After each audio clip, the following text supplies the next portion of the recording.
이제 돌아오는 토요일부터 본격적인 여름 성경학교와 수련회가 이루어지게 될 것입니다. 그래서 오늘 주일쯤 이와 같은 말씀을 한번 살펴보며 우리는 왜 성경학교와 수련회 같은 것들을 해야 되는가 하는 것들을 한번 되새겨 보는 것이 몹시 의미가 있는 일이라 생각이 되어집니다. 특별히 오늘 우리가 읽은 단락의 말씀은 단순히 우리의 다음 세대, 우리의 자녀 손들이 왜 성경학교나 수련회를 해야 되느냐 정도의 차원만이 아니라 이 자리에는 성인이 되고 난 이후에 신앙생활을 시작하신 분들도 계시죠.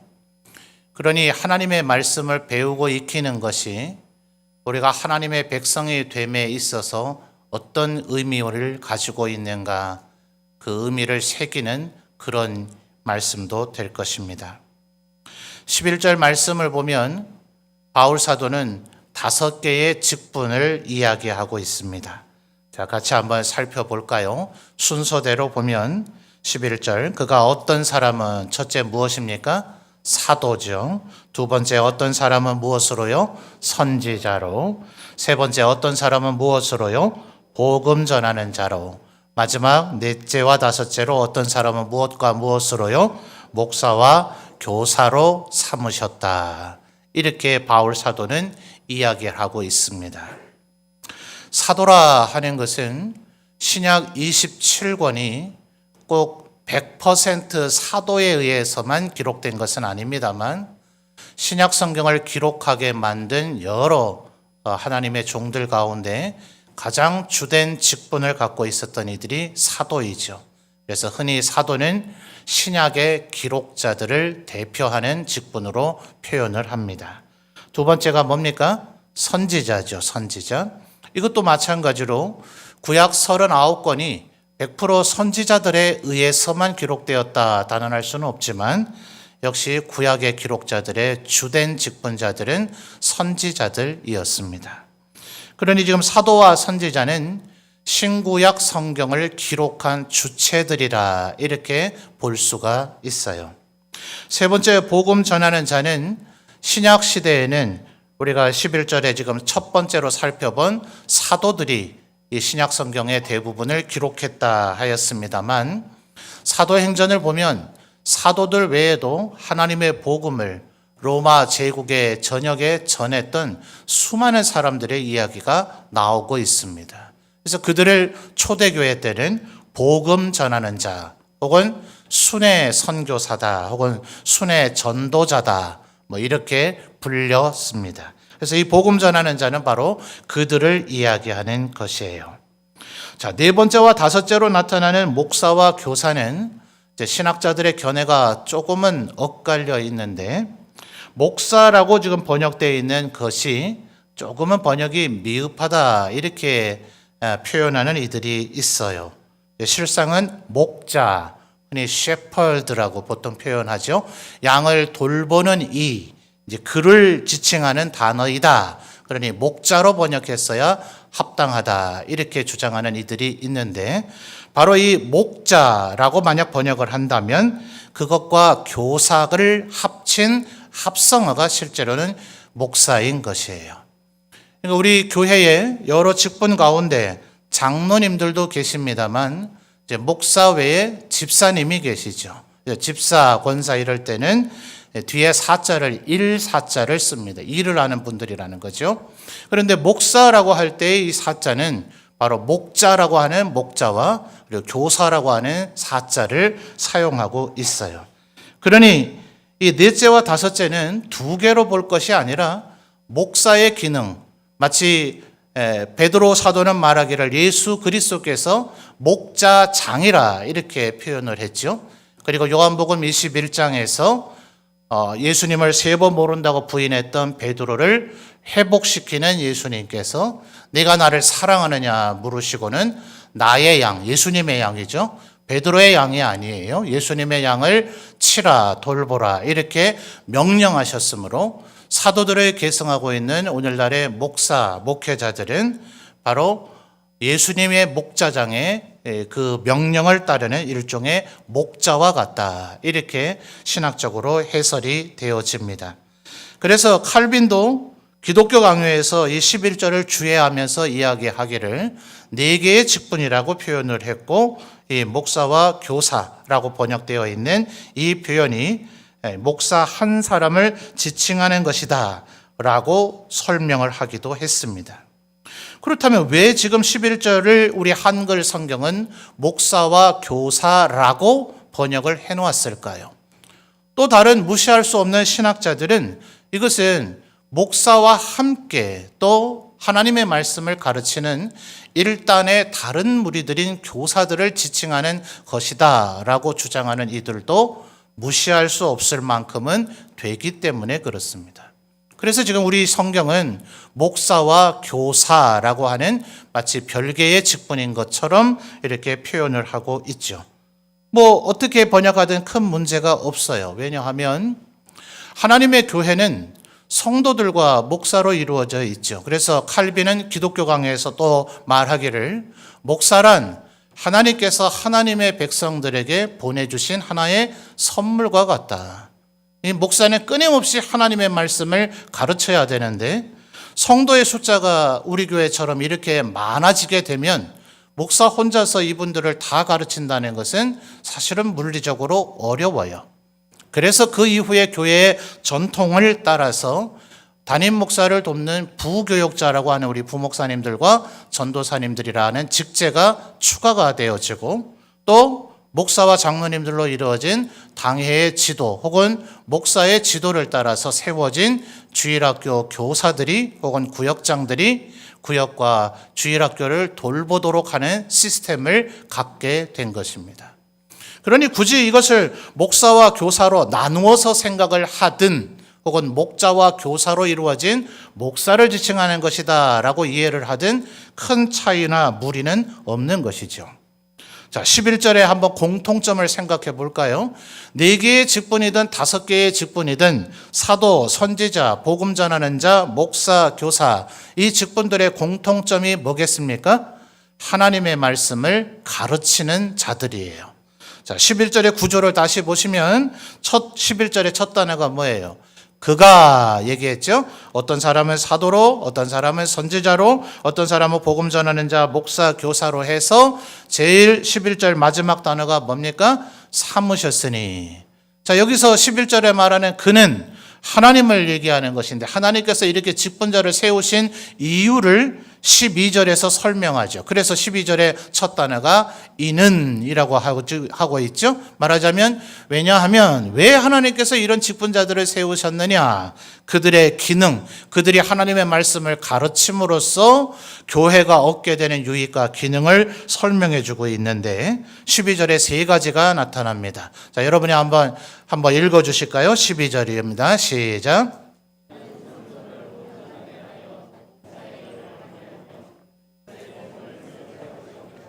아멘. 3가지 찾으시겠어요? 순서대로 찾으시면 됩니다. 첫째는 뭡니까? 성도를 온전하게 하여. 두 번째요, 봉사일을 하게 하며. 세 번째요, 그리스도의 몸을 세운다 하는 것입니다. 이 3가지는 단순한 나열이나 취사 선택의 문제가 아니라 논리적인 구조로 되어져 있어요. 말하자면 성도를 온전하게 되는 일이 먼저 선행이 되어져야 봉사의 일이 원활하게 이루어지고 의미가 있으며 그 봉사의 일이 의미가 있게 이루어질 때 그리스도의 몸이 세워진다 하는 거예요. 그리스도의 몸은 무엇을 얘기합니까? 바로 지금 모여서 예배드리고 있는 바로 우리들, 하나님의 백성, 성도를 그리스도의 몸이라 하죠. 교회의 머리는 그리스도시요 우리는 그의 몸이라. 그러니 그리스도의 몸은 바로 우리들 교회를 얘기합니다. 그러면 우리 성도님들이 12절의 마지막 그리스도의 몸을 세운다 하는 것은 결국 목사님의 관심은 성도의 수가 많아지는 것에 관심이 있는가? 아니요. 그런 차원의 그리스도의 몸을 세운다는 것이 아니에요. 12절 하반절에 그리스도의 몸을 세운다는 것에 대한 보다 확대된 설명을 16절이라고 볼 수가 있습니다. 자, 여러분이 16절을 또 이어서 읽어볼까요? 시작.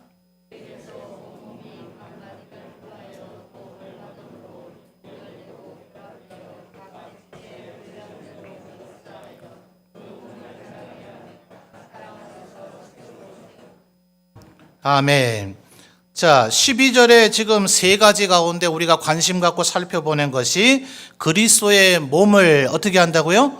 세우려 하심이라 그랬죠. 16절에 마지막 두 단어가 뭡니까? 스스로 뭐 한다고요? 세우느니라. 같은 세우느니라를 지금 사용하고 있죠. 그러니 지금 16절은 12절에 그리스도의 몸을 세운다는 것이 구체적으로 뭘 얘기하는 것인가 하는 것을 설명해 주는 거예요. 그에게서, 여기서 말하는 그는 그리스도 예수이십니다. 그에게서 온몸이, 우리 각 사람 한 사람 한 사람이 각마디를 통하여 뭘 받아요? 도움을 받고, 그 다음에요 연결되고, 그 다음에요 결합되어지고, 각체의 분량대로 뭐합니까? 역사하여서 그 몸을 자라게 하여 사랑 안에서 스스로 세우는 일이 벌어지는 것, 그것이 바로 그리스도의 몸이 세워지는 것이라고 바울 사도는 설명하고 있어요. 여전히 좀 어렵죠? 쉬운 말로 하면 이런 겁니다. 여러분, 각 사람이 하나님의 은혜를 받는 것, 하나님의 축복을 받는 것, 여러분의 가정이 하나님의 은혜와 도우심과 돌보심 아래 평안하게 되는 이 모든 것들을 바울 사도는 이제 뭐라고 표현했다고요? 그리스도의 몸이 세워지는 것이다. 단순히 교회 성도 수가 증가되고죠, 또 교회가 은혜와 기쁨 가운데 예배드리고 하는 그런 차원의 것을 얘기하는 것이 아니라 여러분 자체가 바로 하나님 그리스도의 몸이며 하나님의 몸이기 때문에 여러분이 어느 곳에 살아가고 있든지 여러분의 하나님께서 원래부터 주시고자 작정하시고 예정하셨던 하늘의 신령한 복이 여러분 각 사람에게 충만하게 넘치도록 임해지게 되는 것, 그것이 바로 그리스도의 몸을 세우는 것이다 하는 거예요. 자, 그런데 여러분 12절에 제가 설명드리기를 12절의 세 가지는 무엇으로 이루어져 있다고요? 논리적인 단계로 이루어져 있단 말이에요. 안 되는 건 아니지만 성도를 온전하게 되는 일이 먼저 선행되지 않으면 봉사가 원활하게 되질 않아요. 때때로 교회는 다급하다 보니, 일손이 많이 필요하다 보니 아직 성숙되지 않고 훈련되지 않은 성도들에게 봉사에 동참할 것을 요청할 때도 있습니다. 또 우리는 사람인지라 늘 성령 충만하지를 못해서 우리들의 성령 충만함이 고갈되거나 시험이 들 때가 있습니다. 그러면 그때 어떻게 돼요? 봉사일이 제대로 안 이루어지죠. 누구는 지치고 누구는 시험 들고 오히려 일하겠다고 모여서 갈등과 다툼이 일어나게 되는 모든 이유들은 그들이 아직 온전하게 되지 못함의 원인이 있는 것이에요. 그러니 봉사의 일이 효율적으로 의미적으로 이루어지지 않으니 세 번째 얘기하는 그리스도의 몸이 온전히 세워지는 것은 더욱더 요원한 일이 되어져 버리겠죠. 아마 목회자의 열정이 넘치고 목회에 아주 욕심이 있는 그런 사람들은 어서 성도들을 봉사하는 사역자들로 만들어서 그리스도의 몸을 세우고 교회를 점점 부흥시키고 싶은 그런 욕심에 사로잡히게 될 수도 있을 겁니다. 그러나 천천히 가고 더디 가는 것 같지만 12절에 이 원리를 따르지 않으면, 성도를 온전하게 하는 일에 이 일에 집중하게 되면 그냥 손 놓고 있어서 그렇게 되기야 하겠습니까마는 봉사의 일과 그리스도의 몸을 세우는 것들은 성도를 온전하게 하는 일을 집중하고 그것을 잘 이루어가면 저절로 되어지게 되어져 있다. 지금 12절은 바울 사도는 그렇게 이야기하고 있는 것이에요. 아마 우리 성도님들께 제가 십수년 지금 설교를 해오면서 교회가 부흥성장하게 되는 원리의 단계는 이와 같습니다 라고 여러 차례 설교를 했기 때문에 이미 아마 적지 않은 성도님들이 암기를 하실 정도가 되었으리라 생각이 됩니다. 오늘의 말씀의 이 12절의 구조와 밀접히 연관이 되기 때문에 다시 한번 복습하듯이 한번 말씀을 드리면, 우리들이 열심히 복음을 전해서 전도를 하게 되면 어떤 분이 우리 교회에 등록을 하게 됩니다. 이 첫 단계 등록이죠. 그러면 이 등록을 하신 분이 저절로 우리 교회의 일원이 되는가? 그렇게 쉽지는 않아요. 한때 우리 4월 5일에 식목일이 되면 나무 심는 날이라서 나무를 열심히들 심곤 했지요. 근데 뿌리가 잘 안착되지 않으면 그 나무는 잘못하면 죽어버리는 경우가 허다합니다. 뿌리가 잘 안착을 내리는 이 일이 반드시 필요하게 되죠. 그러니 등록카드 한 번 냈다고 해서 모두 다 우리 교회 성도가 되는 것은 아닙니다. 새가족부와 또 양육자와 그리고 구역과 전도회가 열심을 내주셔야 되는 이유가 바로 여기에 있는 것은 그가 정착하는 일이 그렇게 말처럼 쉬운 일이 아니기 때문에 그래요. 그러니 등록을 한 분이 그 다음 단계로 뭘 해야 됩니까? 정착을 해야 되죠. 자, 한번 따라해 볼까요? 1단계 등록, 두 번째입니다. 정착. 자, 이렇게 되면 그 다음에 12절의 첫 단계인 성도를 온전하게 되는 일이 이루어지기 시작을 하는데 첫 번째로는 양육이 이루어져야 돼요. 마치 갓난 아기가 어머니가 그 아이의 젖을 먹이고 기저귀를 갈아주고 목욕을 시켜주는 일 스스로 아직은 못하죠. 하나부터 열까지 전부 다 어머니가 해줘야 되는 것처럼, 물론 다른 교회에서 신앙생활 하시다 오신 분들이야 굳이 이렇게까지 할 필요는 없겠습니다만은 나이가 많으시고 적으시고를 상관이 없이 신앙생활을 이제 처음 시작한다 하면 먼저 믿은 우리들이 그분들이 신앙생활을 잘 배워갈 수 있도록 때로는 젖을 먹이듯 때로는 기저귀를 갈아주듯 때로는 목욕을 시켜주듯 끊임없이 그들을 섬겨주는 일들을 먼저 믿은 자의 책임으로서 해야 될 필요가 있습니다. 이걸 뭐라 합니까? 이걸 양육이라 하는 거예요. 우리 아마 사람들도 고등학교를 졸업하게 되면 우리 남자 청년들 대부분, 요즘은 여군들도 많이 있습니다만 국방의 의무를 감당하기 위해서 군대를 가게 되죠. 병사로 가든 부사관으로 가든 장교로 가든 반드시 첫 단계 뭘 해야 됩니까? 훈련을 해야 되죠. 언제까지 양육만 해줄 수는 없어요. 끊임없이 그 사람을 젖을 먹이고 기저귀 갈아주고 목욕시켜주면 안 되고 이제는 스스로 1분 안에 목욕을 끝내라, 5분 안에 식사를 끝내라, 복장을 갈아입고 1분 30초 안에 집합을 해라, 가스가 너희에게 전파될지 모르니 방독면 쓰는 거를 30초 안에 해내라. 맞나요? 뭐 오래돼서 기억이 잘 안 나네요. 이런 일들을 하는 것으로 훈련을 해내서 그 어떤 상황에서도 살아남을 수 있도록 훈련해내는 과정이 필요하죠. 자, 1단계, 2단계 다시 한번 복습해 볼까요? 등록, 정착, 양육, 훈련. 바로 세 번째, 네 번째 단계인 이 양육과 훈련이라 하는 것이 12절의 첫 단계인 성도를 온전하게 하는 영역에 속한다 하는 거예요. 그러니 이 양육과 훈련이 되어졌을 때 그 뒤에 비로소 사역에 동참할 때 그가 쉽게 지치지 않고 요동치지 않고 때로는 갈등이나 다툼을 일으키지 않는 성숙한 그리스도의 일꾼, 그리스도의 군사로서 사명을 잘 감당하게 된다 하는 거예요. 그게 바로 다섯 번째인 사역이죠. 전도를 한다거나 또 선교를 한다거나 하는 것 외에 새가족이 왔을 때 안내를 한다든지요. 뭐 교회 마당에서 주차를 잘 할 수 있도록 차량 안내를 해주신다든지요. 또 지금 찬양을 하고 악기를 연주한 이런 비파와 수금이나 찬양대처럼 찬양을 하고 악기를 연주한다든지요.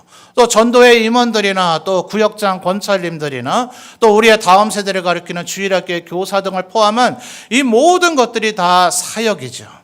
근데 이 사역들이 도대체 무엇을 위해 해야 되는가? 왜 우리는 차량 안내를 해야 되며 왜 우리는 지금은 코로나 때문에 몇 년간 못했습니다만 왜 우리는 주방에서 음식을 장만해서 함께 음식을 나누는 교제를 해야 되는가?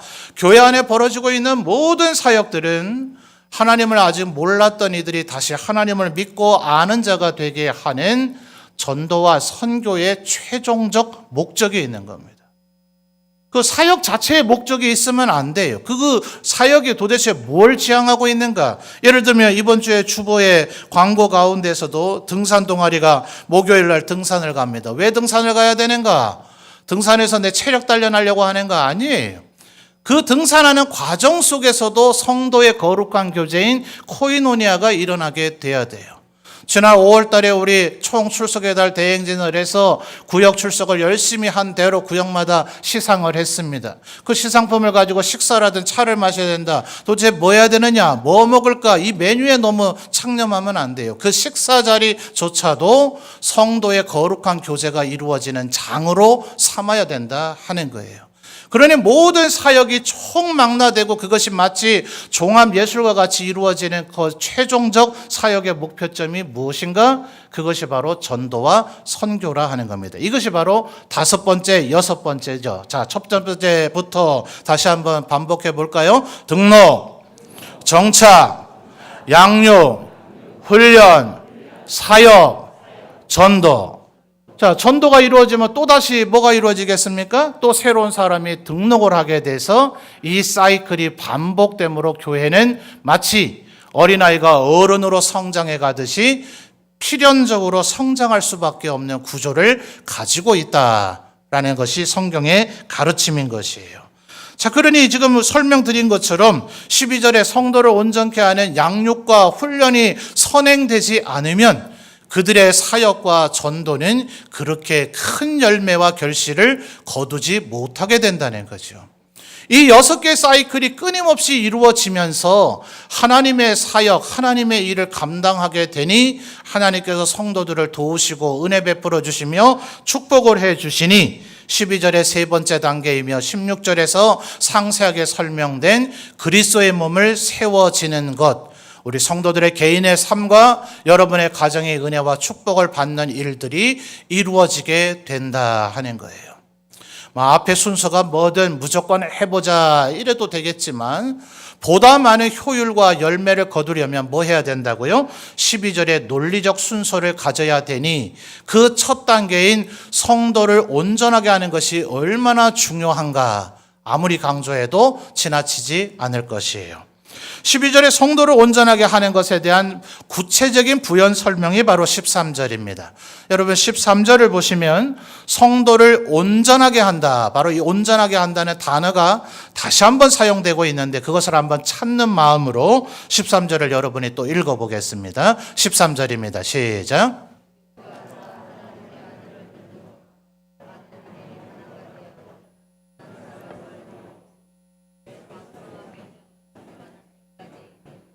아멘. 자, 12절에서 얘기했던 성도를 온전하게 하여 하는 온전하게라고 하는 단어와 같은 단어가 13절에 사용이 됐습니까? 됐나요? 찾으셨어요? 자, 13절에 있는 온전하게 하는 단어가 뭡니까? 오늘 설교의 제목이 뭐죠? 온전한 사람. 자, 근데 이 온전한 사람의 그 앞 단어를 보니 두 가지가 하나가 될 때 온전한 사람이 된다고 해요. 자, 앞에 한번 찾아보시죠. 무엇과 무엇이 두 가지가 하나가 되어야 온전한 사람이 된다고 얘기하고 있습니까? 하나님의 아들을 첫째 뭐요? 믿는 것과 두 번째요? 아는 일이 하나가 되면 그 사람이 온전하게 된다. 온전한 사람이 된다. 그러니까 12절에 얘기하는 성도를 온전하게 하는 방법은 뭐예요? 믿는 것과 아는 것이 하나를 이루게 만드는 것입니다. 자, 그러면 우리가 믿는 일은 어떻게 하면 이루어질 수 있을까요? 지금 우리가 에베소서를 보고 있지요. 똑같은 에베소서입니다. 2장 8절로 거슬러 가서 읽어보겠습니다. 자, 한 장만 넘기면 나오죠. 에베소서 2장 8절 여러분이 읽어주십시오. 시작.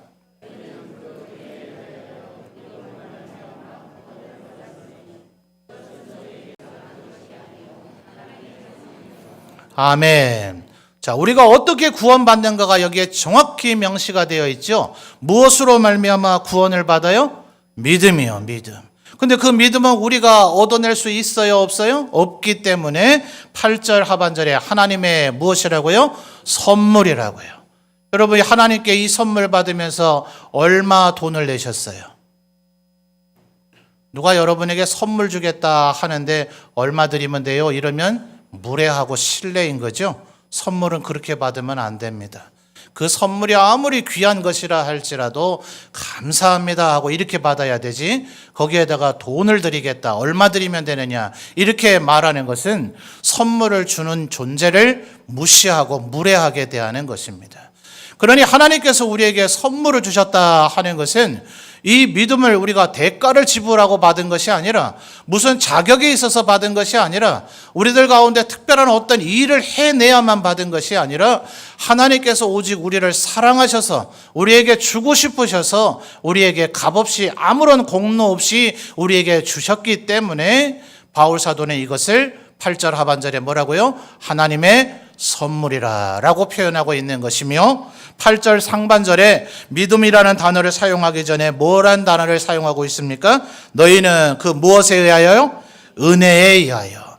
하나님께서 값없이 선물로 믿음을 주셨으니 이것이 바로 은혜가 아닌가, 바울 사도는 이렇게 설명하고 있는 겁니다.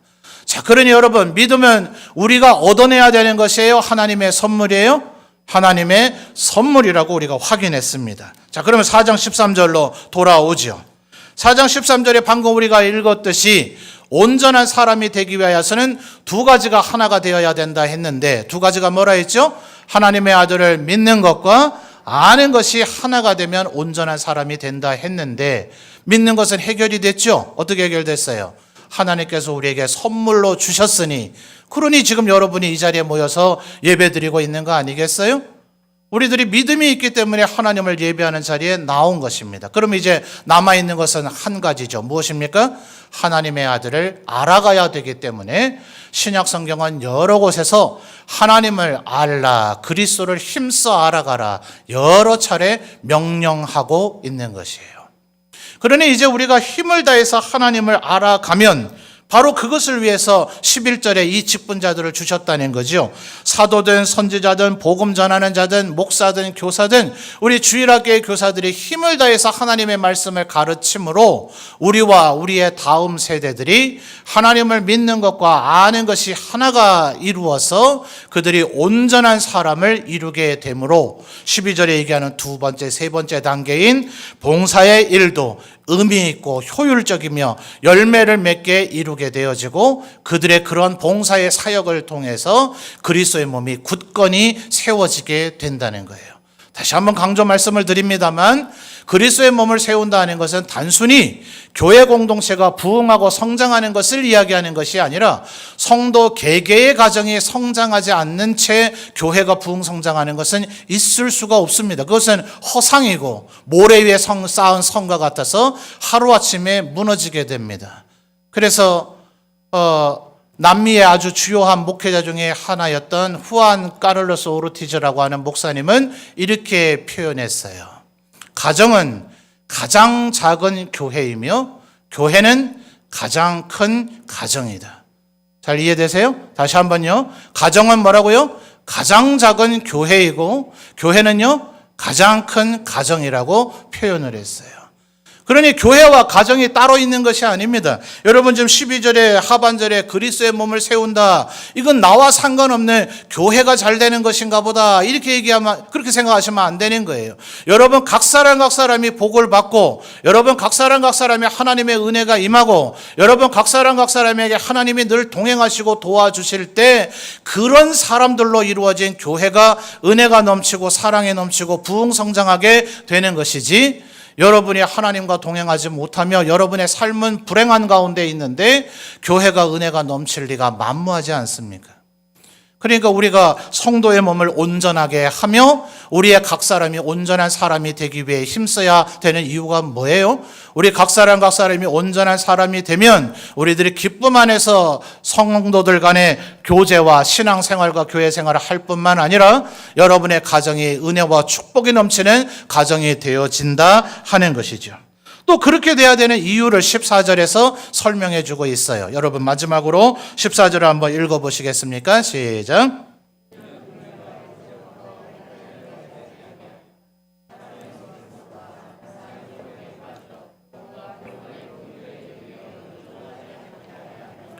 아멘. 자, 14절은 우리가 11절부터 13절까지 지금 충분히 설명해 본 이것들을 왜 해야 되는가, 이걸 만약 안 한다면 어떤 사태가 벌어지는가 하는 것을 지금 부정적인 각도에서 설명해 주는 거예요. 이는 14절, 이는 우리가 이제부터 뭐가 되지 않습니까? 어린아이가 되지 않는다는 거예요. 그 뒤에 나타나는 14절의 하반절은 어린아이에 대해서 보다 구체적으로 설명을 해주고 있는데 우리 성도님들이 아니 목사님 그러면 이거는 유치부나 유년부 가서 설명을 하셔야 되는 설교가 아닙니까? 라고 생각할지 모르겠어요. 이 자리에 어린아이가 어디 있습니까? 다 우리들 성인인데요. 누가 성인입니까? 18살 돼서 주민등록증 받으면 성인인가요? 20살 돼서 성년식을 치르고 나면 이제 성인입니까? 나이에 따라서 꼭 성인이 되는 것은 아니죠. 분명히 육체와 몸, 외형은 분명히 어른, 성인이 되었을 거예요. 그런데 그들의 성향이나 심성이나 혹은 정신 상태가 어린아이와 같은 이들이 있다. 상담가 심리학자들이 그런 얘기를 하죠. 그래서 그런 사람들을 가리켜서 어른아이 혹은 성인아이라고 얘기합니다. 어떤 면에서는 내면에 심령에 상처가 있기 때문에 그렇고 성장 과정이나 혹은 또 다른 사회적 요인으로 인해서 그의 심령이 상했기 때문에 그래요. 누가 보더라도 나이도 지긋하고 사회적 지위도 있고 경험과 경륜이 있을 텐데 왜 때로는 저렇게 애처럼 구는가? 왜 저렇게 상식적이지 않은 말과 행동을 하는가 하는 그 근본적인 원인을 다 파고 들어가면 뭐라는 거예요? 그의 마음이 아직 회복되지 않고 치유되지 않고 그 내면 속에서는 전혀 자라나지 않은 어린아이와 같은 부분이 있기 때문에 그런 사람을 가리켜서 어른아이 혹은 성인아이라 이렇게 부른다는 거예요. 그러니 지금 14절의 말씀이 우리에게도 대단히 중요하죠. 어른들에게도 중요한 얘기이고 더더욱 어른이 돼서 신앙생활을 하신 분들에게는 내가 혹시 지금 이렇게 살고 있지는 않은가 한번 점검하고 살펴봐야 될 필요가 있는 거죠. 자, 14절을 다시 주목해 보시면 어린아이와 같은 상태를 바울 사도는 뭐라고 설명하고 있습니까? 사람의 속임수에 잘 넘어가는 것. 보이스피싱 얘기하는 게 아닙니다. 사기를 얘기하는 게 아니에요. 이 세상 사람들은 끊임없이 너 중심으로 살라. 뭐 때문에 남을 위해서 사느냐. 이제는 참고 인내하고 용서하지 말라. 과감하게 복수하라. 네가 행복해야 온 세상이 행복한 거지. 온 세상에 아무리 행복을 누린다 한들 네가 불행하면 무슨 소용이냐. 너 자신과 너 중심적으로 살라라는 메시지를 드라마나 광고나 이 세상의 교육은 끊임없이 지금 우리에게 세뇌하고 있어요. 이게 바로 가장 위협적인 사람의 속임수입니다. 얼마나 솔깃해 보입니까? 얼마나 마음에 호소력이 있습니까? 네가 행복해야 되잖아. 온 세상이 다 행복한다 한들 네가 행복하지 않으면 그게 무슨 의미가 있어? 너만을 위해서 살아 라고 우리에게 얘기할 때 우리의 마음이 얼마나 솔깃해져요. 하나님께서 우리에게 그렇게 행하셨다면 우리는 지금 뭘 할 수 있겠습니까? 원수까지도 사랑하라 하셨던 그분이 우리를 대신해서 날 대신해서 죽지 않으셨다면 우리가 이룰 수 있는 것이 무엇이겠어요?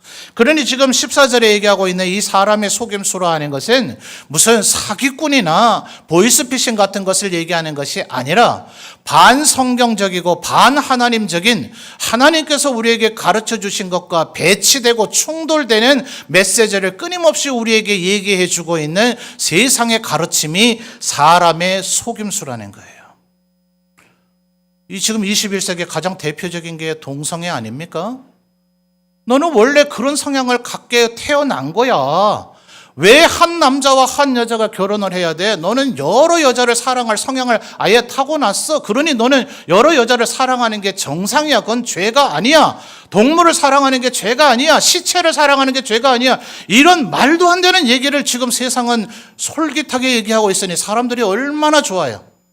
자기들의 마음에 죄성을 가지고 있어서 하고 싶은 그 욕망이 있었지만 그걸 겨우 억누르고 있었는데 이제 세상에서 그것이 더 이상 죄가 아니다.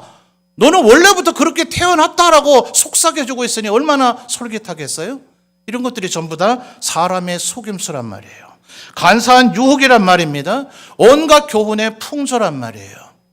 우리들의 마음이 하나님을 믿고 하나님을 아는 것이 온전히 하나가 되어져서 13절에 뭐예요? 온전한 사람이 되어질 때 우리는 이런 얘기에 요동치지 않아요.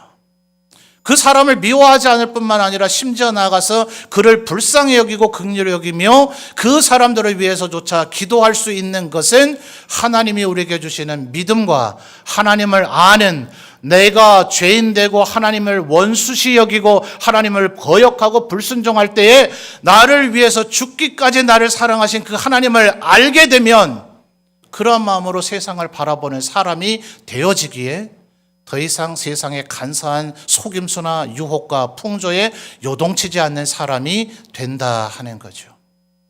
여러분, 이게 언제 이 일이 이루어져야 될까요? 어른이 되고 나서부터 이 일이 이루어지는 게 가능하겠습니까? 우리의 자녀들이 지금 14절에 얘기하는 말 그대로 사실 어린아이죠. 근데 여러분 한번 잘 생각해 보세요. 혹시 가정에 자녀들이나 손자 손녀가 있는 분들 혹시 아이들이 공부하는 것에 관심을 가지고 살펴보았거들랑 제 말을 이해하실 겁니다. 여러분 배울 때보다 훨씬 수준이 늘어났지 않습니까? 제 기억에 분명히 이것은 제가 고등학교쯤에 다뤘던 수학인데 요새 심지어 중학교 내지는 초등학교에서 그걸 다루더라고요. 이거는 대학 가서나 토론하고 소위 그룹 스터디를 하고 발표하고 발제해야 되는 주제인데 요즘 초등학생들에게 그런 것을 연구해서 발표하게 하더라고요. 세상의 학문은 지금 점점 얼마나 수준이 높아져 가고 있습니까? 그런데 하나님의 말씀을 우리들이 가르치지 않는다면 우리의 다음 세대가 하나님을 아는 자로, 하나님을 믿고 아는 자로, 온전한 자로 자라나게 되리란 너무나 힘들고 어려운 일이 아니겠어요? 여러분, 모두 다 그렇게 되지는 않지만 이 신앙의 성장이라 하는 것이 우리의 육체의 성장과도 비슷해요. 태어날 때부터 지금까지 여러분 어떠셨습니까? 키나 몸무게가 늘 균일하게 1cm씩, 1g씩, 1kg씩 그렇게 늘어났나요? 앞을 저를 한번 보실까요? 우리의 키나 몸무게가 이렇게 대각선을 이루듯 이렇게 일관되게 이렇게 자라납니까? 그렇지 않아요. 키든 몸무게든 인간의 성장 과정이 이렇게 수평선을 이루다가 어느 날 한순간에 자라납니다. 또 이렇게 수평적으로 가다가 어느 날 한순간에 점핑할 때가 있어요. 여러분, 부모님, 아빠, 엄마가 전부 다 키가 큰데 혹시 여러분의 자녀 가운데 너무나 키 작게 태어난 자녀가 혹시 있었지는 않나요? 얘는 왜 이럴까? 나도 키가 크고 내 아내도 키가 큰데 얘는 왜 이렇게 작게 태어난 거야? 라고 염려했는데 어느 날 갑자기 사춘기가 되니까 무슨 콩나물 자라듯이 하루아침에 몇 센치씩 자라지 않더냐 하는 거예요. 많은 사람들이 그렇게 하나님을 알아가게 되지는 않았는데 적지 않은 사람들이 회고하기를 여름 성경학교와 수련회 때 나는 하나님을 만나게 되었다 하는 경험을 회고하고 있는 이들이 굉장히 많습니다.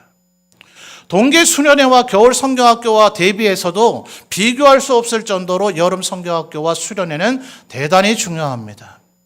우리는 지난 3년 정도의 이 코로나 시국 가운데서 우리는 제대로 된 성경학교와 수련회를 제대로 하지 못하는 뼈아픈 아픔을 갖고 있었어요.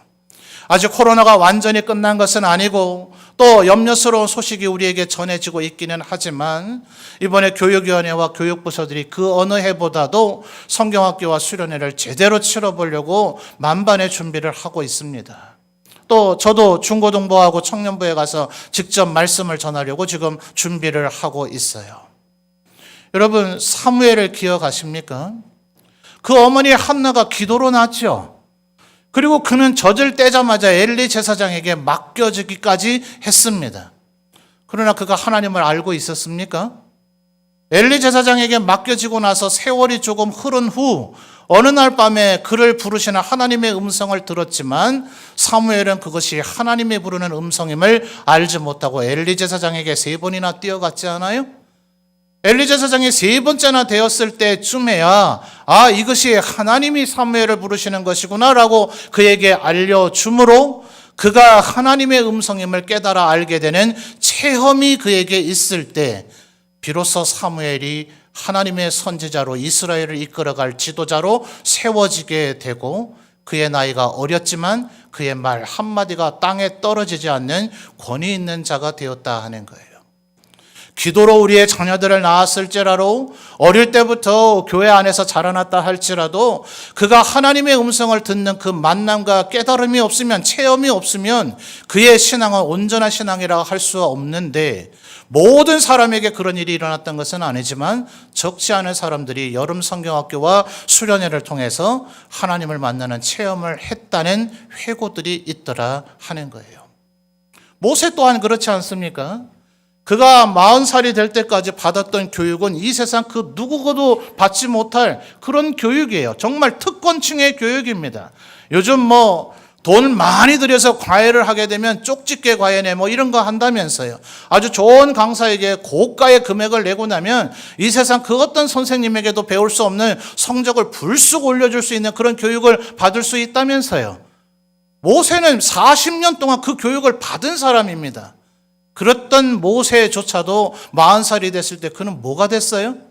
그의 혈기를 억누르지 못해서 그는 살인자가 되어 미디안 강야로 도망가는 자가 될 수밖에 없었습니다.